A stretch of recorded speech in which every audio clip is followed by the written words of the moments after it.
নমস্কার, শুভ্ররাত্রির আরও একটি সরাসরি আয়োজনে আপনাদের প্রত্যেককে স্বাগত জানাই। আপনারা জানেন প্রতি রাতে নতুন একটি বিষয় নিয়ে আমরা হাজির হই আপনাদের দরবারে এবং আমরা নিয়মিতভাবে বলার চেষ্টা করি যে আমরা আসলে সেতু পারাপার করি। আমরা এপার থেকে ওপারে যাই এবং আশা করি যে আপনারাও ওপার থেকে এপারে আসেন।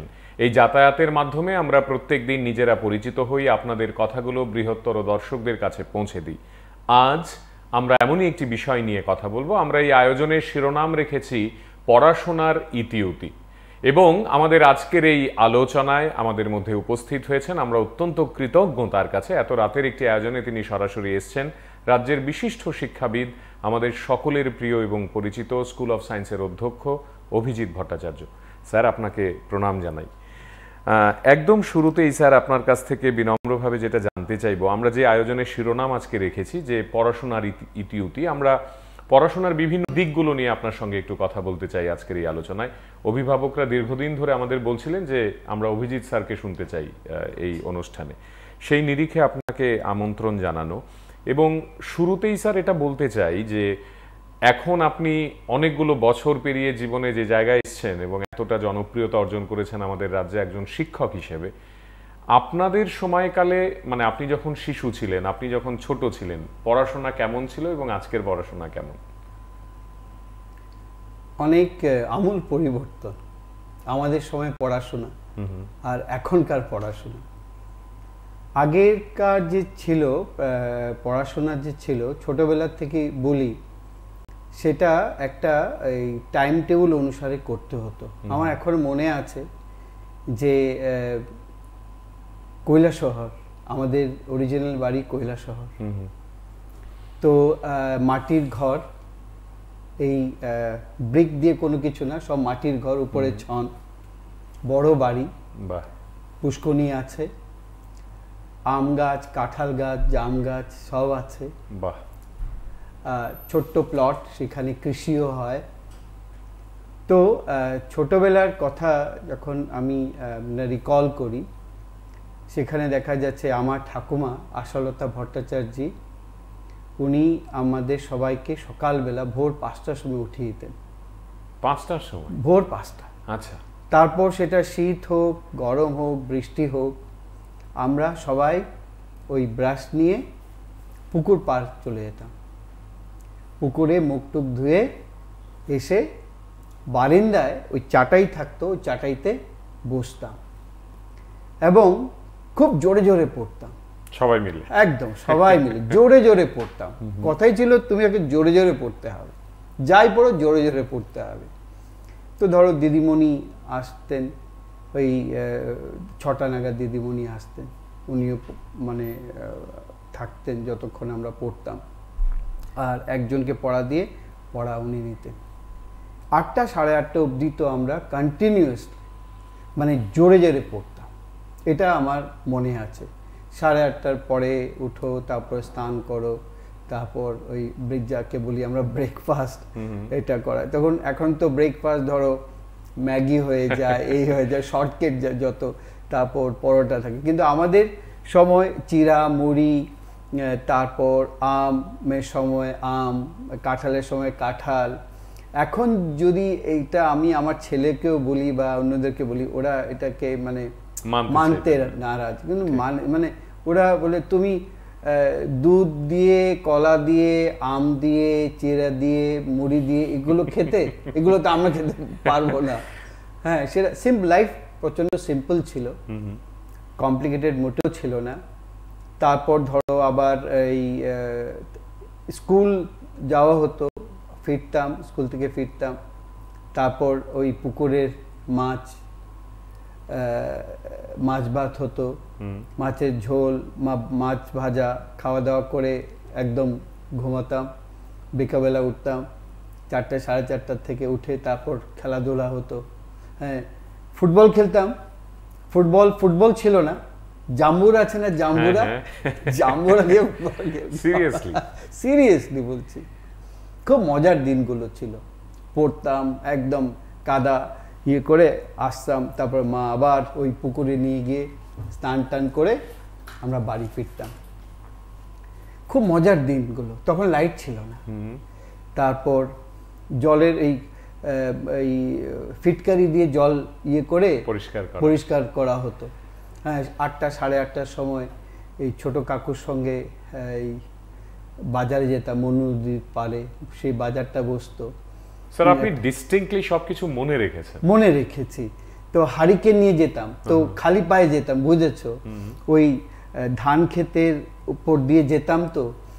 তো একটা ভয় থাকতো, জোকের ভয় থাকতো। তারপর বাজারে গেলাম, কাকু মাছ কিনতো, আমি কাকুর পিছনে পিছনে রিক্সা দিয়ে মেন রোড অবধি, তারপর হেঁটে হেঁটে বাড়ি।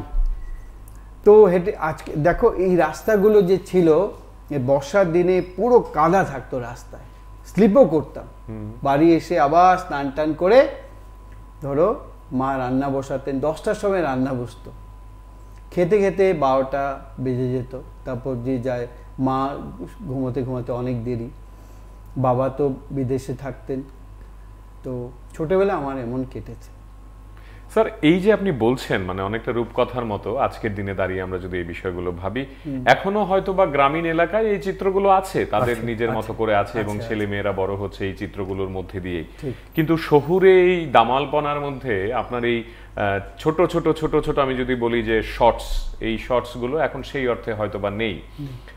পড়াশোনার নিরিখেও আপনারা তো পড়েছেন, মানে যে সময় পড়তেন তখন পড়াশোনা নিজের মতো করে পড়তেন। আজকে আপনি এতটা সফলতা অর্জন করেছেন জীবনে পড়াশোনা করেই। তো আমরা এখন ছোট ছোট ছেলে মেয়েদের পড়াশোনা নিয়ে এই যে এত চাপ তাদের উপরে, এত এত মানসিক চাপ, ইভেন ফিজিক্যালি তাদেরকে টর্চার করা, মারা, পানিশমেন্ট দেয়া, বাড়িতে এলে জিজ্ঞাসা করা, আবার অনেকের বিরুদ্ধেও যে না পানিশমেন্ট দিতে হবে না কিন্তু চাপ দেব আমরা। এই বিষয়টিকে আপনি কিভাবে ব্যাখ্যা করেন? মানে how do you take this particular thing যে না এটাই হওয়া উচিত বা এইভাবে হওয়া উচিত? পড়াশোনা নিয়ে বাচ্চাদের সঙ্গে মা বাবাদের ডিলিংটা আসলে আজকের তারিখে কেমন হওয়া উচিত? ডিলিং তো মানে কি বলবো, ওয়ার্স্ট হয়ে গেছে। আমাদের সময় দেখো, আমরা হয়তো বাংলা পড়তাম, ইংরেজি সাবজেক্ট ছিল, অঙ্ক, বাস, ল্যাঙ্গুয়েজ আর অঙ্ক। না সায়েন্স পড়েছি, না সোশ্যাল সায়েন্স পড়েছি, না জিকে বই থাকতো, না মরাল সায়েন্স পড়েছি। এখন ছাত্রদের উপরে বুঝেছো, যারাই মানে করছে প্ল্যানিংয়ে, যারাই আছে, মানে এতটাই চাপ সৃষ্টি করে ছেলে মেয়েদের উপর যে ওরা অন্য কোনো কিছু আর চিন্তা করতে পারে না, সময়ও দিতে পারে না। আমাদের সময় যখন আমরা একটা জিনিস পড়ে এটা নিয়ে চিন্তা করতাম, এখন এই চিন্তার অবকাশ নেই। ক্লাস 1 থেকেই শিশুদের যতই কমিশন মানে এডুকেশন কমিশন হয়েছে, বিজ্ঞ লোক সেখানে বসেছে, শিক্ষা নিয়ে প্রচুর ডিবেট হয়, কিন্তু বার্ডেনটা ছাত্রদের উপর দিয়ে দিয়েছে। আমরা আমাদের প্রচুর সময় থাকতো, আমরা খেলাধুলা করতাম, এখন কিন্তু সেই সময়টা নেই। বাচ্চারা তো কিন্তু খেলাধুলা করেই না। ঠিক কথা। বাচ্চারা এখনের যে মানে পঠন পাঠন যে পদ্ধতিতে হচ্ছে, বাচ্চারা খেলাধুলা করার সময়ই পায় না ছোট্ট শিশু থেকে, এবং র্যাট রেস লেগে থাকে। ছোট্ট শিশুকে যখন কোনো নার্সারিতে বা কিন্ডারগার্টেনে মা বাবারা ভর্তি করে, সেখান থেকে কিন্তু কম্পিটিশনটা শুরু হয়ে যায়। ও কেন 100-এ 100 পেলো, কি করে পেলো, আমার ছেলে আমার মেয়ে পাচ্ছে না কেন? ছোটবেলা থেকে র্যাট রেসটা শুরু। একই তো স্কুল, একই তো টিচার পড়ায়, তাহলে আমার মেয়ে পারবে না। হ্যাঁ, আমার মেয়ে পারবে না কেন? এখনই যদি না পারে, সে মাধ্যমিকে কি করবে, ক্লাস 1-এ কি করবে, 2-তে কি করবে? তাকে ন্যাচারাল ওয়েতে তাকে গ্রো করতে দেয় না। তার ভিতরে একটা আর্টিফিশিয়াল জিনিসটা প্লে করে। সে কথাবার্তা বলুক, সে অন্যদের সঙ্গে ডিল করুক, তার ভিতরে তার যে ন্যাচারাল জিনিসটা আছে সেটা মানে পুরোপুরি সে দেখাতে পারে না। কেননা তার উপর দোষ আমরা দেব না, মা বাবার উপর আমরা করব না। সেটা হচ্ছে গিয়ে যারা কারিকুলাম তৈরি করে ওরা এইভাবে করে। কেন আমি একটা ছেলেকে বার্ডেন দেব? মরাল সায়েন্স পড়বে, জিকে পড়বে, তারপর ইতিহাস পড়বে। আগে প্রাইমারিলি যেটা আমাদের সময় ছিল সেটা ছিল ল্যাঙ্গুয়েজ, বাংলা ভালো করে পড়ো, ইংরেজি ভালো করে করো, ম্যাথসটা করো। রাইট। 6-7 থেকে আস্তে আস্তে করে সায়েন্সটা দাও, তারপরে সায়েন্স আর সোশ্যাল সায়েন্সটা দাও, আস্তে আস্তে করে চাপ তুমি বাড়াও। এখন দেখা যাচ্ছে ছোট ক্লাসেই এতগুলো বই তাকে পড়তে হচ্ছে। সে অঙ্ক করবে কখন, সায়েন্স করবে কখন, ইংরেজি পড়বে কখন, বা বাংলা পড়বে কখন। ওভারবার্ডেন হয়ে গেছে। তো ওভারবার্ডেন এই জিনিসটা আমাদের চিন্তা করা উচিত। ঠিক স্যার, এই যে আপনি বলছেন, মানে আপনি যেহেতু কথাগুলো প্রসঙ্গ নিয়েই চলে আসছেন নিজে থেকে, আমারও এখানে জানার ইচ্ছে আপনার কাছ থেকে। এই যে আপনি বলছেন ক্লাস 7, 8, 9 থেকে আস্তে আস্তে তারা সিরিয়াস হবেন এবং ছেলেমেয়েরা তাদের মতো করে পড়াশোনার একটি ধারার মধ্যে পড়বে। সেখানেও তো তাদের কাছে আমরা যেটা দেখতে পাই স্যার, যে স্কুল থেকে ছোট ছোট ছেলে মেয়েগুলো তারা বাড়িতে এলো, এসেই তাদের রাত মানে 10টা, 11টা, 12টা পর্যন্ত হয়তো বা টিউশন, মানে বাড়ি থেকে বেরিয়ে পড়লো 2টো করে টিউশন, এবং ক্লাস 7, 8, 9, 10 থেকেই তাদের টিউশন চলছে। এই জায়গাটিতে আপনি যে পঠন পাঠনের কথা বলছেন বা যেরকম ভাবে তাদেরকে সিরিয়াস হতে বলছেন ক্লাসে, সেখানে কি টিউশন একটি মেজর রোল প্লে করে তাদেরকে ভালো পড়াশোনা করানোর জন্য, নাকি আপনি মনে করেন যে না, টিউশনটা এতটা না হলেও হয়? না, সেটা টিউশনটা দরকার আছে আমি বলবো। কেননা স্কুলে যেইভাবে পড়ানো হয়, একজন টিচারের কাছে ততটা সময় থাকে না পুরো সাবজেক্টটাকে আলোচনা করার মতো। তো আমাদের সময়, যে আমার মনে আছে 10-এ শুধু আমার অঙ্ক টিচার ছিল, আর কোনো সাবজেক্টে কোনো টিচার ছিল না। কারণটা ছিল যে স্কুলে যেটা আছে সেটা টিচাররা পড়িয়ে দিতেন এবং পড়া নিতেনও। ঠিক, পড়া দিয়ে পড়াও সিলেবাস শেষ করার একটা প্রবণতা ছিল, এবং টিচাররা খুব মানে সিরিয়াসলি ক্লাসে পড়াতেন এবং পড়া হোমওয়ার্কও দিতেন, যে তুমি হোমওয়ার্ক করে আসো, তুমি কিন্তু এই পড়াটা করে আসবে, এমন একটা চাপ ছিল। তো আমরা পড়াশোনা করেই যেতাম। আমি তো বিভিন্ন স্কুলে পড়েছি, কখনো পড়েছি ইন্দো ভুটান কেন্দ্রীয় বিদ্যালয়ে, Indo Bhutan central school, Golconda central school Hyderabad, বা Gangtok central school, Hasimara central school, Khanapara central school পড়েছি। টিচাররা সত্যি they were accountable to their profession.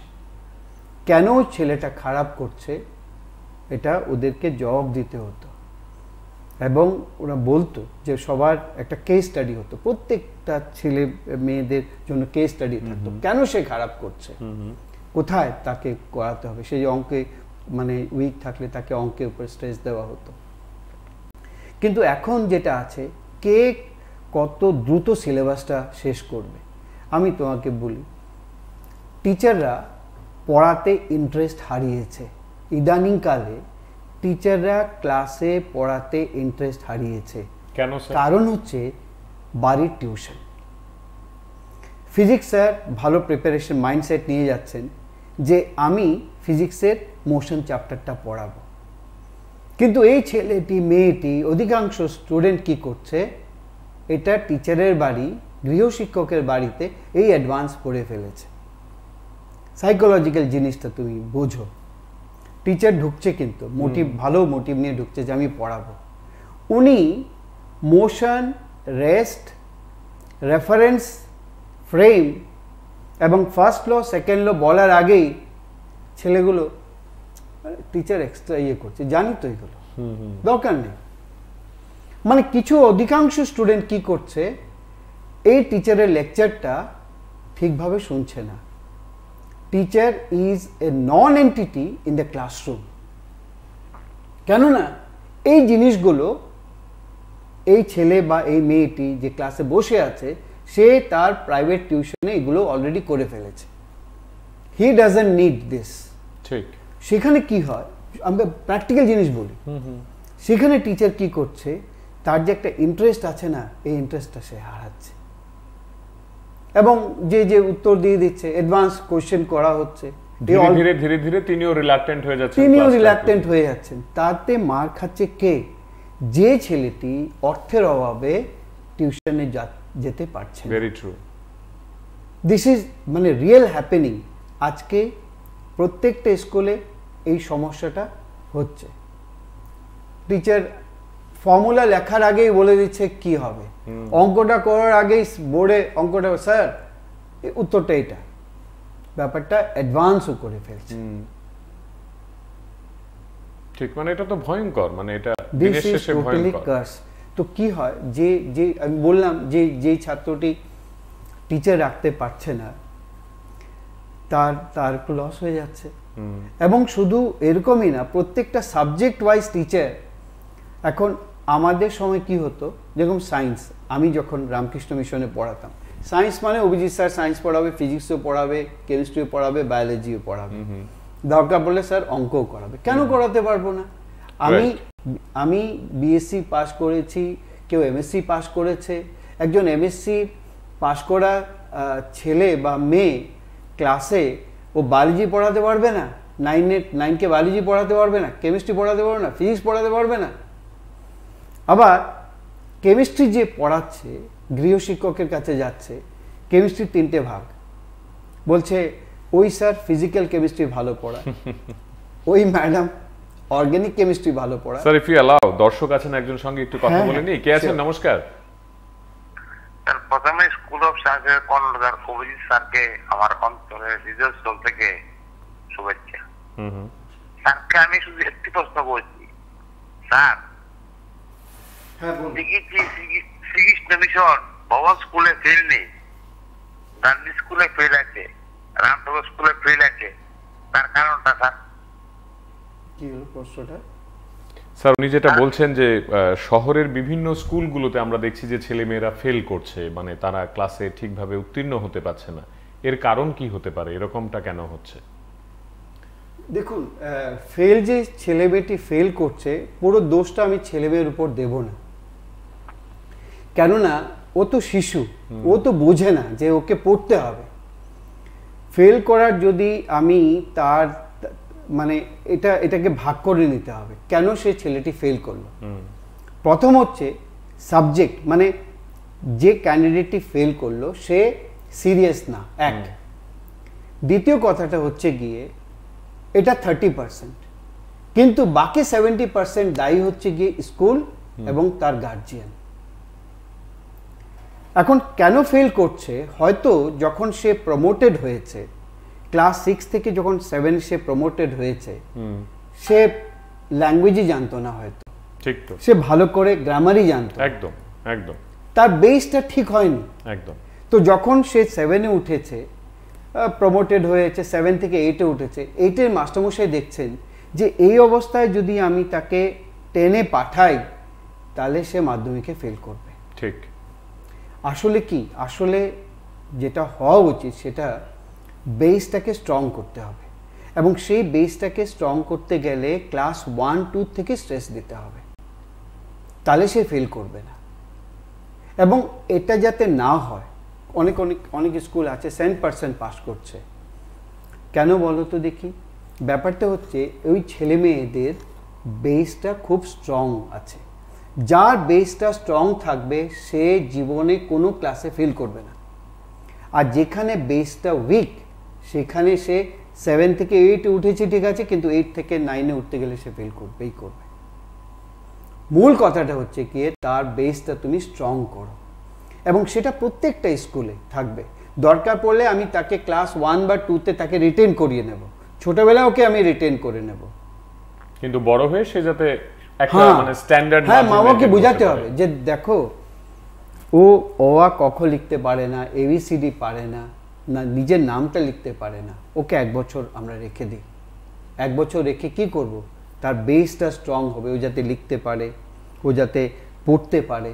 এই অবস্থায় তাকে নেক্সট ক্লাসে দেওয়া উচিত, আদারওয়াইজ না। এটা মা বাবাদেরও বোঝা উচিত। Very nice sir. এই যে আপনি বলছিলেন মানে কেমিস্ট্রি 3জন মানে ফ্যাকাল্টি, 3জন তারা 3 রকম ভাবে পড়াবেন, সেখানে ছাত্রছাত্রীরা একরকম ভাবে মোটিভেটেড হচ্ছেন এবং গার্জিয়ানরা একরকম ভাবে মোটিভেটেড হচ্ছেন। এটা আলটিমেটলি তাদের টোটাল সিস্টেমটাকে কতটা এনরিচ করছে, নাকি এটা দুর্বল করছে আলটিমেটলি? বন্ধু আছেন সঙ্গে, একটু কথা বলে নিই। কে আছেন? নমস্কার। হ্যালো। হ্যাঁ, আমি প্রথম স্যারকে নমস্কার জানাচ্ছি। হ্যাঁ হ্যাঁ, স্যারের কাছে আমি একটা জিনিস জানতে চাই। স্যার, আমার মেয়েটা মাধ্যমিকে লেটার, 12-এ লেটার, গ্র্যাজুয়েশনে 80% মার্ক পেয়েছে। তো আমি এখন বিএড করাচ্ছি কলকাতা থেকে, এখানে তো চান্স পাইনি, কলকাতা থেকে করাচ্ছি। তারপরে তার কেরিয়ারটা আমি কিভাবে তৈরি করব, কিভাবে সঙ্গে থাকুন ভীষণ গুরুত্বপূর্ণ প্রশ্ন, এবং আমার মনে হয় অনেক মা বাবাদের এই একই প্রশ্ন আজকে। মাধ্যমিকের লেটার, উচ্চ মাধ্যমিকের লেটার, তারপর গ্রাজুয়েশনে 80% মার্কস, পরিশ্রম করেছে, বিএড করছে, পরিশ্রম করেছে, এখন কি করতে হবে? এখন অনেকগুলো দিক আছে তার কাছে। যেহেতু সে ভালো স্টুডেন্ট, সে বিএডও করছে, সে আগামী দিনে ট্যাট পরীক্ষা দিতে পারে, ট্যাট 1 দিতে পারে, ট্যাট 2 দিতে পারে। ট্যাট 1 যদি উত্তীর্ণ হয় ক্লাস 1 to 5 সে পড়াতে পারবে। ট্যাট 2 যদি উত্তীর্ণ হয় 6 থেকে 9-10 পড়াতে পারবে। আবার ST-GT যদি হয় 9-10 পড়াবে। ST-PGT যদি হয়, যেহেতু যদি মাস্টার ডিগ্রি করে থাকে তাহলে 11-12 পড়াতে পারবে। সেটা সে যদি টিচিং প্রফেশনে যায়, এবং সে যদি মনে করে যে টিচিং প্রফেশনে সে যাবে না, তার অনেকগুলো কম্পিটিটিভ পরীক্ষা আছে আমাদের রাজ্যের জন্য। Tripura civil service, Tripura police service. Sir এখানে আপনাকে একটা প্রশ্ন করি, মানে একজন ছাত্র হিসেবে এই প্রশ্ন করছি আপনার কাছে। ধরুন আমি বিএড করছি, তার আগে আমি গ্রাজুয়েশনে ভালো নম্বর পেলাম, মাধ্যমিক এবং উচ্চ মাধ্যমিকে ভালো নম্বর পেলাম, তাহলে এই যে সিভিল সার্ভিস পরীক্ষা বা অন্যান্য কম্পিটিটিভ পরীক্ষা, আমি কি কোথাও বিএড করে সময়টা নষ্ট করলাম না? না, আমি যদি কম্পিটিটিভ পরীক্ষার জন্যই প্রস্তুতি নিই, তাহলে কি বিএডটার পেছনে আমি ছুটবো, নাকি বিএডটা করে রাখা ভালো? বিএডটা করে রাখি, আচ্ছা, সেফ সাইড। আমি কম্পিটিটিভ পরীক্ষা দিলেই যে আমি পাস করব এমন কোনো কথা নেই, কিন্তু আমরা এই উত্তরটা নেব। বন্ধু আছেন সঙ্গে, একটু কথা বলে নিই। কে আছেন? নমস্কার। নমস্কার স্যার, আমি বলছিলাম আমাদের জন্য একটা প্রোগ্রাম করেন না? আমরা স্বাস্থ্য দপ্তরের অনিয়মিত কর্মচারীরা কেন পরিচিত? কি প্রোগ্রাম বুঝতে পারলাম না, আরেকবার বলুন। ডাবল ইঞ্জিন সরকারের আমলে আমাদের স্বাস্থ্য দপ্তরে 416 জন অনিয়মিত। না, এই বিষয়টা তো অন্য আরেকটি বিষয়, আমরা আজকে অন্য আরেকটি বিষয় নিয়ে কথা বলছি। আপনি যেটা বললেন সেটা নিশ্চয়ই আমরা কোনো একদিন ভেবে দেখব।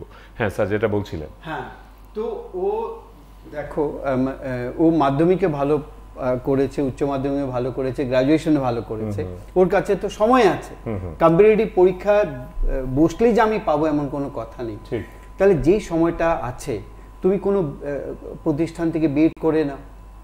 তুমি যখন বসে আছো, তোমাকে মানে শনিবার রবিবার হয়তো তুমি ছুটি পাচ্ছ, বা রবিবার দিন তুমি কম্পিটিটিভ পরীক্ষার জন্য পড়ো, যেহেতু তোমার কাছে সময় আছে, তুমি বিএডটা করে নাও। কেন বিএডটা করবে?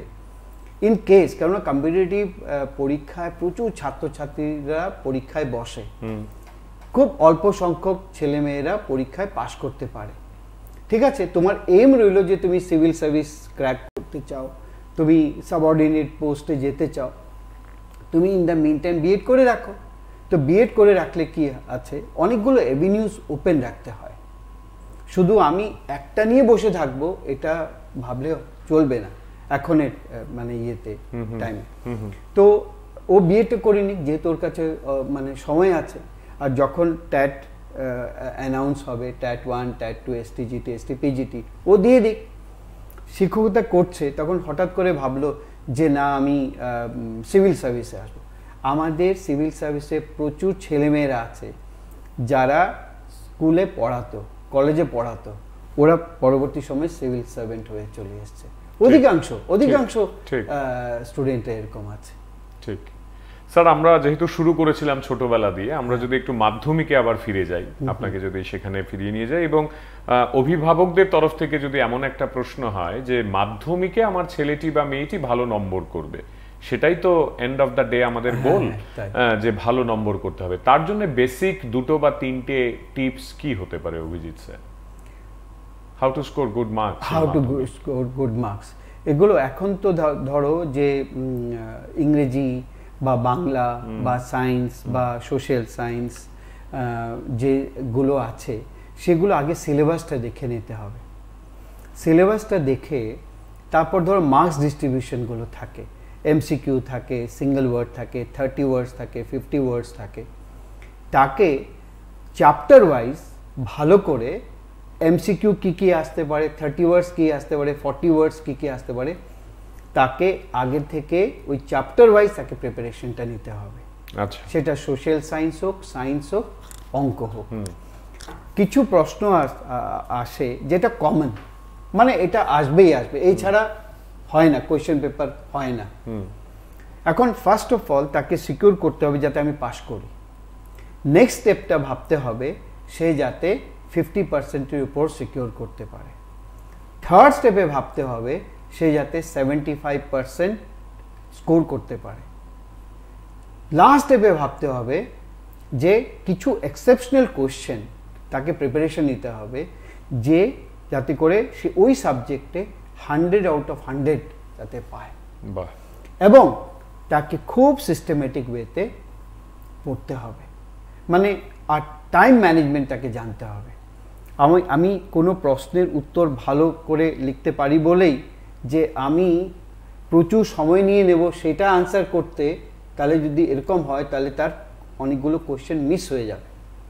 টাইম ম্যানেজমেন্ট, এবং তাকে কি করতে হবে, মক পরীক্ষাগুলো দিতে হবে, বারবার পরীক্ষা দিতে হবে। ঠিক, যেই প্রচলনটা আমাদের রামকৃষ্ণ মিশনে রয়েছে, বারবার পরীক্ষা দাও।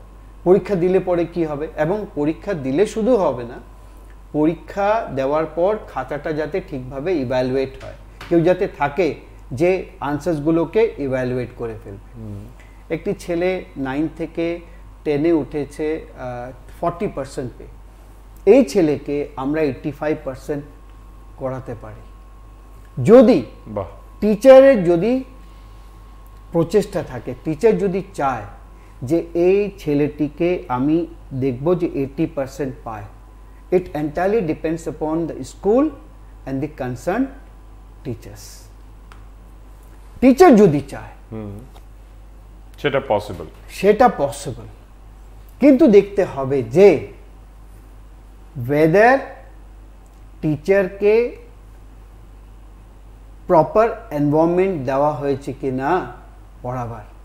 রামকৃষ্ণ মিশনে আমি অভিজ্ঞতা বলছি, ঠিক, মহারাজ সেখানে নিজে শিক্ষকতা, হ্যাঁ, সেখানে আমি 5 বছর, ফার্স্ট ইয়ার যখন ছেলেরা মাধ্যমিক দেয় 14 জন স্টুডেন্ট ছিল, রেকর্ড অন রেকর্ড। উনি মহারাজ ডেকে, বড় মহারাজ ডেকে বলতেন 14 জন আছে, এরা যাতে ফার্স্ট ডিভিশন পায় তোমরা ইয়ে করো, এবং তোমাদের জন্য কি কি করতে হবে আমাদেরকে বলো। স্যার এক্সট্রা ক্লাস করাতে হবে, ঠিক আছে করো, ওদেরকে মানে স্কুলের পরে রাখতে হবে, রাখো, সকালবেলা ওরা 1 ঘন্টা আগে আসবে, আসুক। কিন্তু দিনের শেষে রামকৃষ্ণ মিশনের ছাত্রদের রেজাল্ট যাতে ভালো হয়, যে হবে মহারাজ। আমার মনে হয় এই কোঅর্ডিনেশনটাও ভীষণ, কোঅর্ডিনেশনটা দরকার আছে। আমি যদি দেখো সিস্টেমটা হচ্ছে গিয়ে অ্যাকাউন্টেবল, আমি কাউকে হেয় করছি না আর নিজেকে খুব জাহির করছি না, এমন না। আমাদের দেখতে হবে কি আগামী দিনে যাতে ভালো ছাত্রছাত্রীরা আমার প্রতিষ্ঠান থেকে বেরোয়, ঠিক, আমাকে অ্যাকাউন্টেবল হতে হবে। Teacher should be accountable to their profession, এবং এই অ্যাকাউন্টেবিলিটিটা কখন আসবে, যখন সে মনে করবে যে ছেলে মেয়েটি আমি পড়াচ্ছি সে আমার ছেলে আমার মেয়ে, এক্স্যাক্টলি ওই চিন্তা ভাবনাটা করতে হবে। এখন স্কুলের ঘন্টা বেজে গেছে, আমি চলে যাচ্ছি, মাস শেষে আমি বেতন পাচ্ছি, এই চিন্তা ধারণাটা দয়া করে আমাদের শিক্ষকদের আমাদের মাথা থেকে সেটা সরিয়ে দিতে হবে।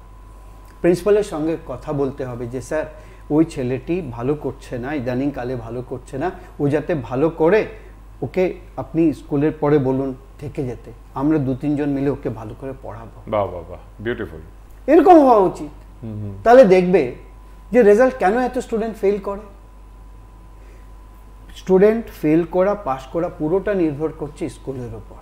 এক্সেলেন্ট স্যার, এই যে আপনি কথাগুলো বলছেন, এখানে টেক্সট বই কতটা ইম্পর্টেন্ট রোল প্লে করে? মানে আমি যদি স্টুডেন্ট হই, আমি যদি মাধ্যমিক পরীক্ষায় বসবো মনে করি, এবং সেখানে টেক্সট বইয়ের প্রতিটি লাইন বা শব্দ আমাকে পড়তে হবে, নাকি রেফারেন্স আর টিউটার কি দিচ্ছে সেগুলো পড়ে নিলেই হয়ে যাবে? না, আগে টেক্সট বুকটাকে ভালো করে পড়তে হবে, রিডিং বলতে হবে।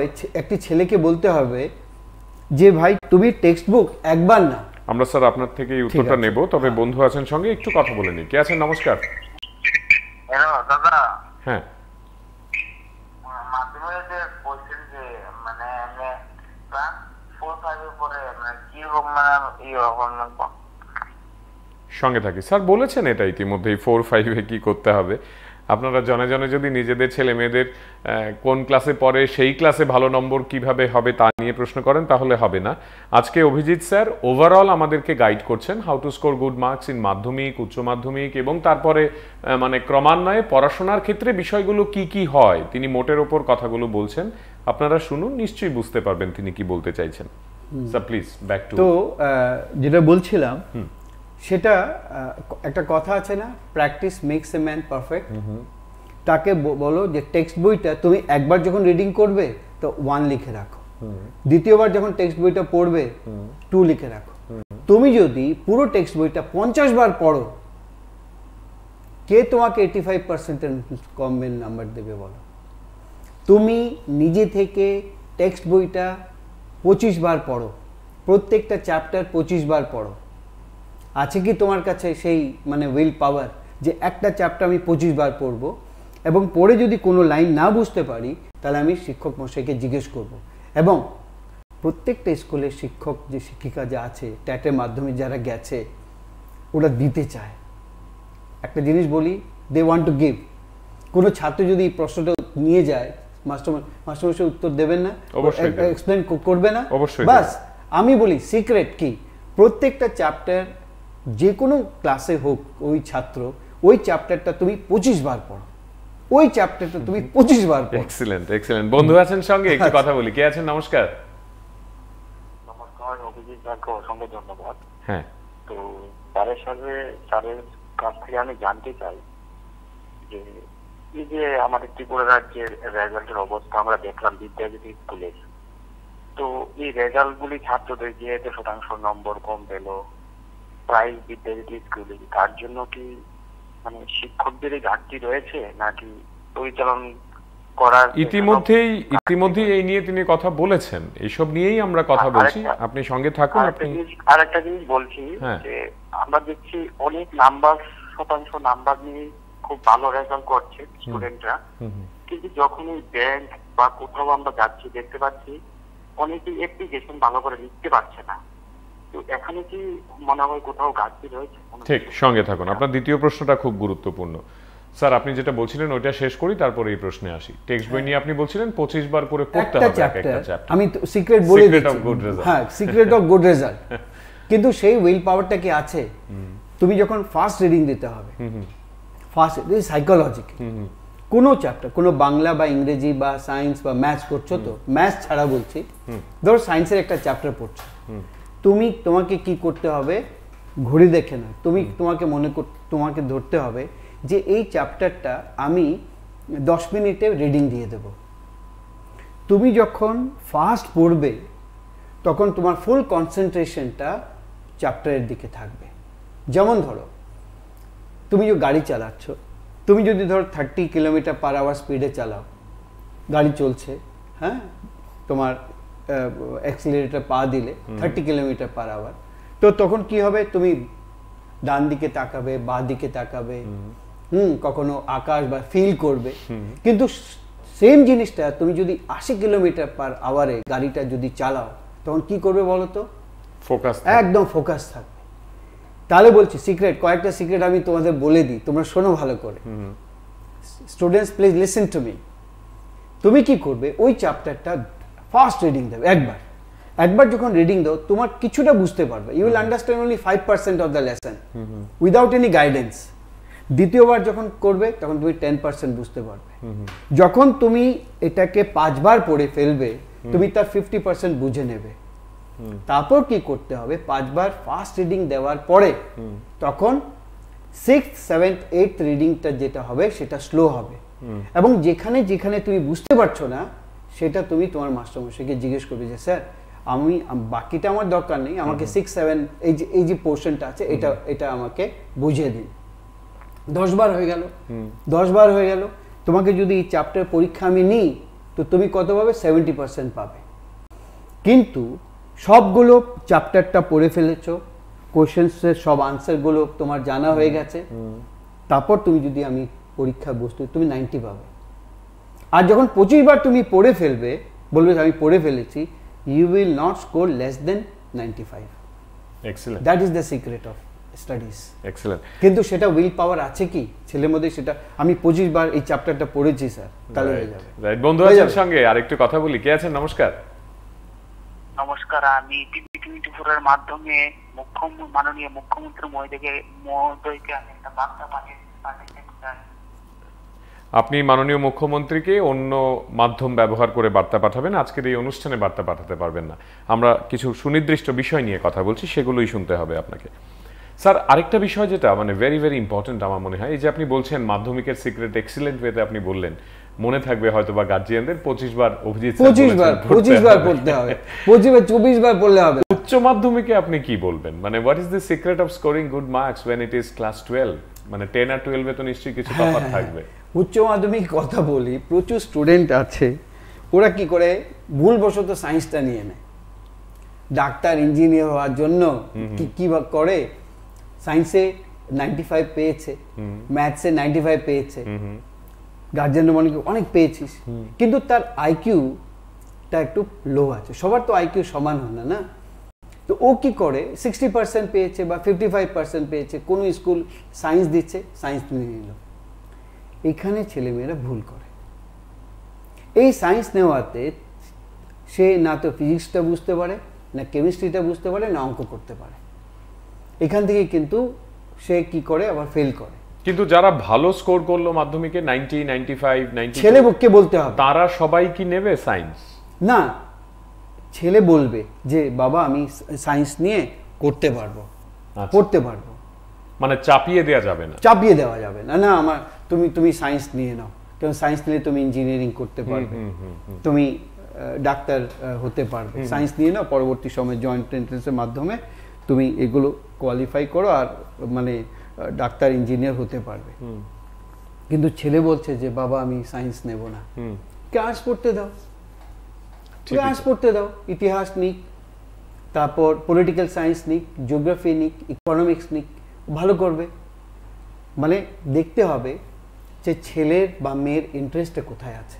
অনেক ছেলে মেয়ে আমি শুনেছি আমি সায়েন্সটা নেব না, আমি ইংরেজি নিয়ে পড়বো বাবা, পরবর্তী সময় আমি ইংরেজি নিয়ে পড়বো।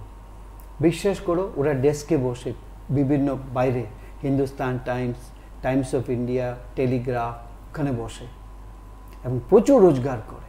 এবং এই ছেলে মেয়েরা ত্রিপুরা এডিটোরিয়ালও লেখে পত্রিকার জন্য, ইউ বিলিভ মি, ওরা আর্টিকেল লেখে, ঘরে বসে হাজার হাজার টাকা রোজগার করে। কিন্তু এর বাবা একদিন বলেছিল ও ডাক্তার হতে পারেনি। আরে ডাক্তার হতে পারেনি, এখন বাবা গর্ব করে যে এই পত্রিকায় ওর ফ্রিল্যান্সিং করে এই আর্টিকেলটা বেরিয়েছে, হোয়াটসঅ্যাপে আমাকে পাঠায়, সুস্মিতা এর আর্টিকেল হিন্দুস্তান টাইমসে এই জায়গায় বেরিয়েছে, তুমি পড়ো মাস্টারমশাই। কোনো জিনিস বাচ্চাদের উপর আমি চাপিয়ে দেব না।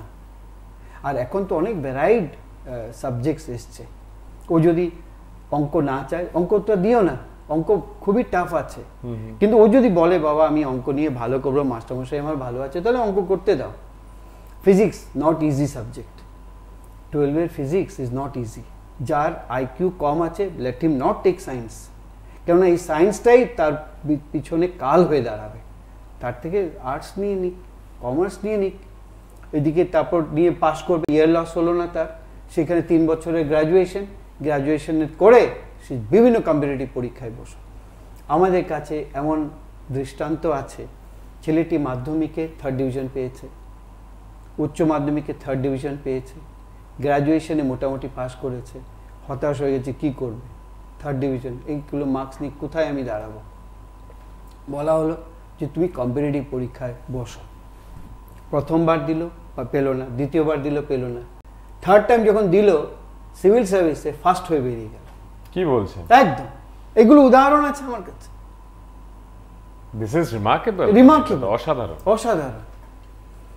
তাহলে আবার অনেক স্টুডেন্ট দেখেছি ফার্স্ট ডিভিশন 90-95% পেয়েছে, জীবনে কোনো কিছু করতে পারে, কোনো কিছু করতে। স্যার এই যে 3rd ডিভিশন পেলো, তারপর সিভিল সার্ভিসে গিয়ে প্রথম স্থান দখল করে নিল, তখন ইন্টারভিউ বোর্ডে কি তখন সে ওই নম্বরের জন্য কোথাও ঘাটতি পায় না? নম্বর দেখে না, ও তো প্রিলিমস পরীক্ষা দিয়েছে, মেইন পরীক্ষা দিয়েছে, মেইনসে 800-র মধ্যে প্রায় 625 পেয়ে গেছে, ইন্টারভিউ মার্ভেলাস ইন্টারভিউ দিয়েছে, ওর ভিতরে ডিটারমিনেশন ছিল একটা, এক্স্যাক্টলি, ও ওর ডিটারমিনেশন ছিল।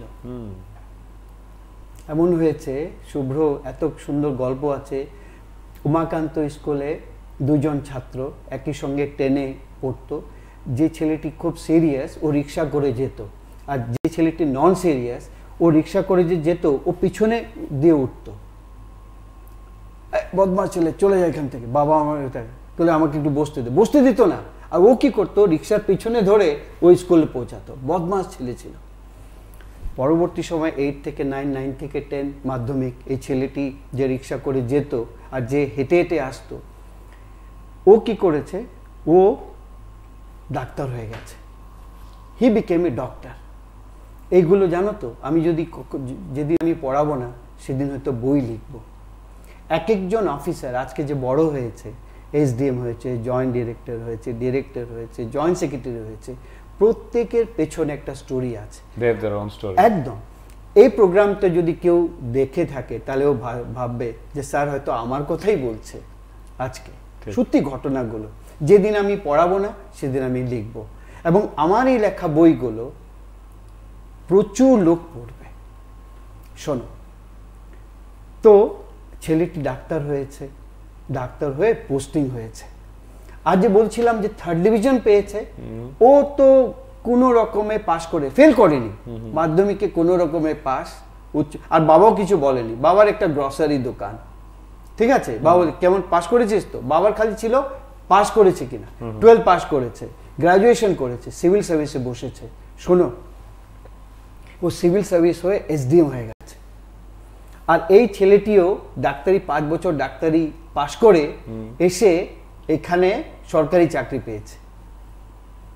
এখন ডাক্তারদের যখন স্টেশন ছাড়তে হয়, এমন নিয়ম আছে যে you have to write 1 application letter to SDM seeking leave, এমন কিছু একটা আছে। তো চেম্বারে ডাক্তারবাবু ঢুকেছে, may I come in sir বলে, যে চেয়ারে বসে আছে তো SDM, চেহারাটা দেখেছে, দেখে আরে ওই তো ওই আমার ক্লাসমেট যে আমাকে রিক্সাতে একসঙ্গে আসতে দেয়, পিছনে পিছনে আসতাম। What's the matter? ও চিনতে পেরেছে, কিন্তু পরিচয় দিচ্ছে না। বলে কি ব্যাপার, আসুন বসুন। স্যার আমি এরকম দরখাস্ত দিতে যাচ্ছি। ঠিক আছে, দেখা যাক, আচ্ছা আসুন। ছেলেটি যখন চলে যাচ্ছে, এখন দরজা খুলে বেরোবে, নাম ধরে ডেকেছে। আমি গল্প নামটা এখনই বলতে চাই না। তুই এই না? বলে তুই চিনতে পেরেছিস? বলে ও কেঁদে দিয়েছে এখানে। ও চেয়ার থেকে উঠে গিয়ে দে হাগ ইচ্ছা তার, বলে ভুলে যা, তুই ডাক্তার, আমি এখানে বসে আছি অফিসার, কি লাগবে বল। দেন এ তো ভালো ছেলে, SDM তো ভালো ছেলে।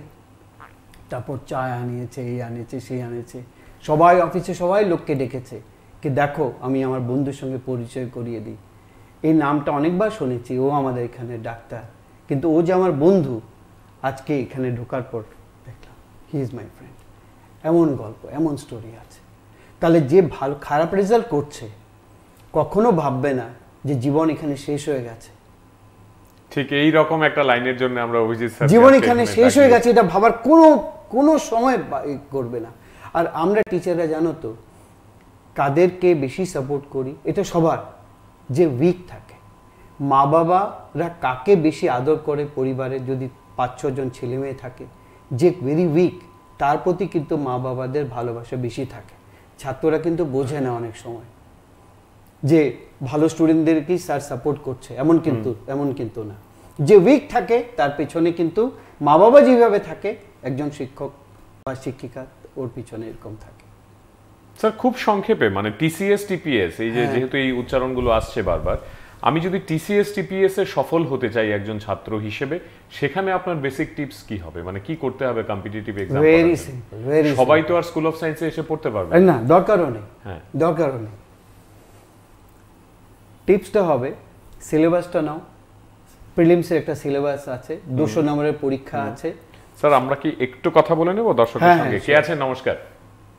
হ্যাঁ নমস্কার। হ্যাঁ প্রভাবু, আমি অভিষেক স্যারকে স্যালুট জানাই। তো ঘটনা হলো কি, আপনার বিটেক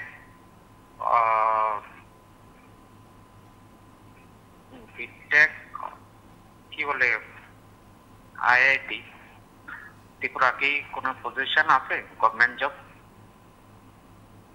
তো পাশাপাশি বলবো আপনারা যে অনুষ্ঠানগুলা করেন আর কি মন মতো হয় তার জন্য চেষ্টা করি আর কি, এটুকুই বললাম। ঠিক আছে, অনেক ধন্যবাদ, অনেক ধন্যবাদ, অনেক ধন্যবাদ, আপনি টেলিফোন করেছেন।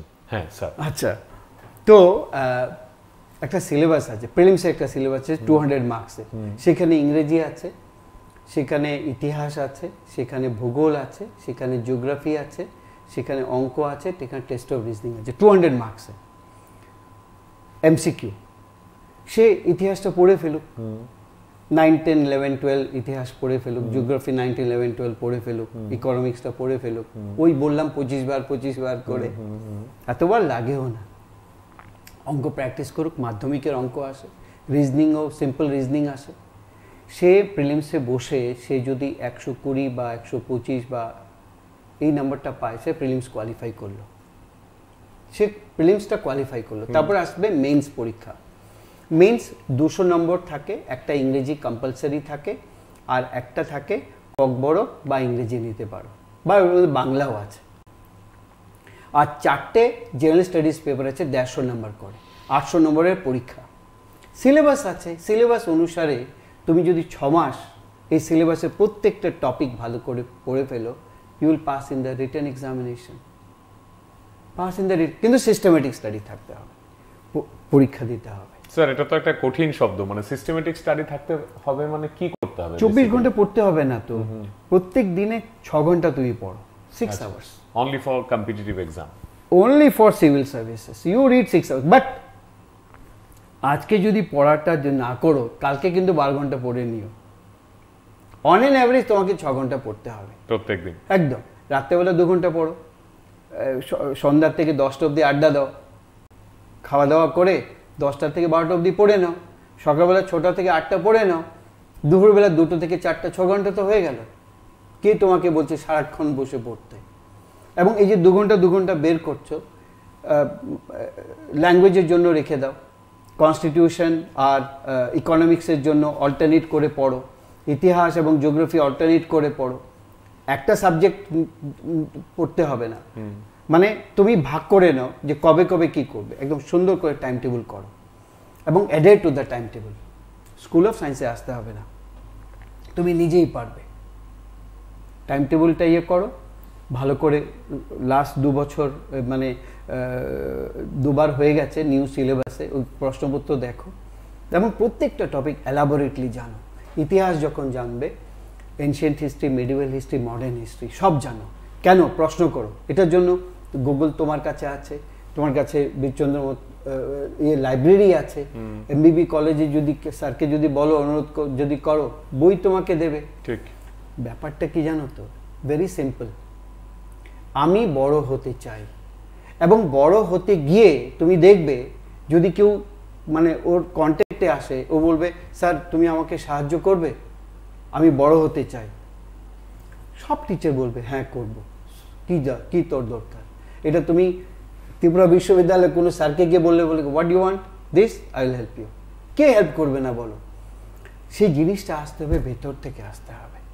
অনেক স্টুডেন্ট আমার কাছে আসে, স্যার পয়সা দিতে পারবো না, পড়াবে আমাকে, আমি করে দেখাবো।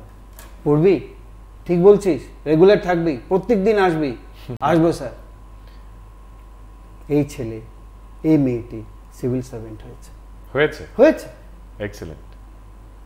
এবং এই ঘটনাগুলো সবাই জানে, এই ছোট ছোট ঘটনাগুলো সবাই জানে, এবং মঞ্চে ওরা বলেও যে স্যার মনে আছে তুমি ফিস দিতে না আমার থেকে। আর যারা সক্ষম ওদের থেকে আমরা নিয়ে নিই, না তুমি পড়াবে কি করে? ঠিক তো, ঠিক। আর যারা টাকা দেবে ওরা জানবে যে না আমাকে যেতে হবে, টাকা দিয়েছি তো, এটা তো রেজাল্ট আসতে হবে তো। দুটোই আছে, নির্ভর করে ক্যান্ডিডেট। ওর বলবে আমি টিসিএস হব। স্যার মানে আপনি বলছেন দিনের শেষে ডিটারমিনেশন, সেটা ডিটারমিনেশন একটা থাকতে হবে। Nerves made of steel, nerves not made of mud. Don't think of tomorrow. আজকেই পড়তে হবে। ইফ ইউ ডিসাইডেড, আমার কথা শুনে যদি কেউ মনে করে যে আজকে থেকে আমি পড়বো, তাহলে তুমি টিপিএসসি সিলেবাসে যাও, ওয়েবসাইটে যাও, গিয়ে সিলেবাসটা আসবে। আর যদি মনে করো আজকে 2টো অবধি তুমি সিলেবাসটা দেখবে, কালকে সকাল 6টার সময় উঠে তুমি বইগুলো দেখবে যে কোথায় এই টপিকগুলো আছে। আর যেখানে টপিক পাবে না, লাইব্রেরিতে যাও, লাইব্রেরিতে না বলে আমার কাছে আসো, আমার কাছে না গেলে ইউনিভার্সিটি যাও। সব শিক্ষক যারা আছে হেল্প করার জন্য রেডি, হেল্প করতে রাজি আছে। শুধু অভিজিৎ স্যার না, অভিজিৎ স্যারের মতন অনেক অনেক স্যার এখানে আছে যারা উইলিংলি, ওরা যায় না তো, ব্যাপারটা হচ্ছে দে ডোন্ট গো। আর যারা যায় উইথ ডিটারমিনেশন যায়, ওরা পায়।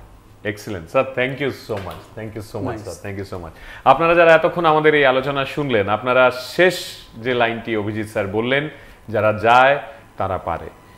আমরা আজকের এই আলোচনা এখানেই শেষ করব। আগামীকাল নতুন কোনো বিষয়, নতুন কোনো ভাবনা এবং আপনাদের অনুরোধে, আপনারা অনেকে বহুদিন গত কয়েক মাস ধরে আমাদেরকে বলছিলেন অভিজিৎ স্যারকে শুনতে চান, আপনারা শুনলেন এবং আমরা নিশ্চিত তাকে পুনরায় আমরা ডাকবো নতুন কোনো বিষয় নিয়ে, তার কাছ থেকে নতুন নতুন গল্প শুনবো এবং আপনাদের প্রত্যেককে একইভাবে আমরা সঙ্গে চাইবো। আজ এই পর্যন্তই, ভালো থাকবেন সবাই, আগামীকাল দেখা হবে, শুভরাত্রি।